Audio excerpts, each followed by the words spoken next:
Hi everybody, this is Simon Ward of TheTriathlonCoach.com and I'm back with another video to explain the previous video, which was all about the fact that you didn't need intervals or track to run faster.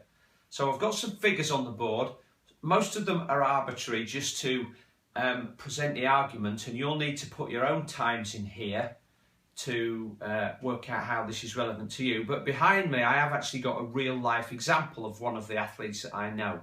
So my premise was that you could train to run fast without ever going near the track or ever doing any intervals. And I gave you some examples of a couple of athletes that I coach that have done that.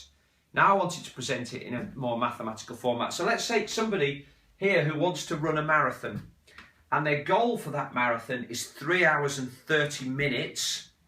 So if we break that down into something that it's more manageable that you're likely to have run, that equates to a 2-minute 400 metre time, or it equates to 5 minutes per kilometre. Okay, so that's the pace that you'll need to run at if you want to run a 3:30 marathon. Now, let's say that you can currently run a 400 metres in 1 minute 38. As I said, insert your own times there. It's likely to be faster than this pace.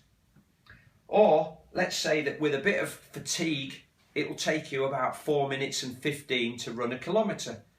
You can run that 45 seconds faster than the pace you need to hold to run a marathon. So you already have the speed to run this, and what you're lacking is muscular endurance.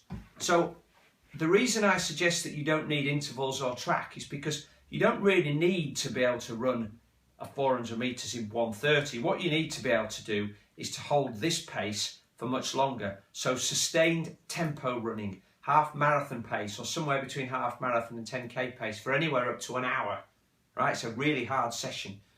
Hill running for a good technique to enable you to keep your form for longer, and your long runs on a Saturday for that basic muscular endurance, even at a slower pace than that.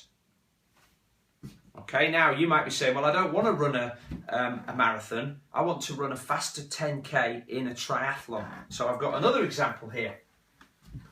Let's say your standalone 10k time is 45 minutes.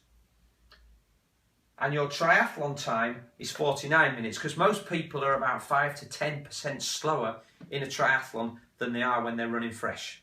Okay, most people. The closer you get to the elites, the narrower the gap is. So at the Brownlee level, there's about 30 to 45 seconds between best ever 10k, best ever triathlon time. But most of us are not Brownlees. So standalone 45 minutes is a 1:48 10k 400 metre time, and it's a 4:30 per kilometre. Okay, now if you run 49 minutes for a triathlon 10k, that's a 1:57 pace and a 4:54 kilometre. If you want to get faster in your triathlon, my suggestion is that you could probably, if you can run that in a 10k, you could probably actually run a 400 in 1:35 when you're fresh. So the difference between 1:35 and 1:57 is 22 seconds. You already have the leg speed to run the pace you require. Likewise, 4:54 in a triathlon for a kilometre, 4:15 when you're fresh. You've already got the leg speed to run the speed you want in a triathlon. What you're lacking perhaps is the strength on the bike to ride fast and save some energy for the run, and then the muscular endurance on the run to take this pace or even this pace and keep it going for 10 more kilometres or 9 more kilometres. So again, it's not pure running speed that you need, it's muscular endurance to maintain the speed that you already have. Now, you might be saying, well, I'm better than that, I still need to run faster. Let me give you an example of a guy who's won his age group at the national championships. He's an accomplished runner. It's probably his best sport out of the 3 disciplines in triathlon. These are the times that he gave me. His standalone 10k best was 36 minutes, and in a triathlon it's 37 minutes on similar courses.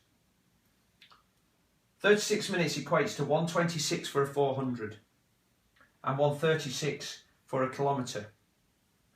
His best 400 when running reps is about 120 and running kilometre reps about 330. So you'll see that he only really drops 6 seconds from his best. And in a triathlon, he runs 37, which is 3 seconds per 400 metres slower or 6 seconds per kilometre slower. Now, my example there is much closer to his potential. He's probably the sort of person that does need to run either intervals or track on a regular basis. But he's a national champion and he's been an accomplished runner for the best part of 20 or 30 years. So he's near to his potential. I would suggest that the majority of age group triathletes are not in that category. And because he's an accomplished runner, he's got good technique, he's probably more robust, he's less likely to get injured. Again, most people are not in that category. So my argument comes back to the fact that you can get to your potential by not doing track, by improving your muscular endurance from running hill reps, from running tempo runs, and for doing long runs. And I'm happy to continue answering questions on this, but for the moment, I think I rest my case. And that's all for now. I'll be back with another video next week. Bye-bye.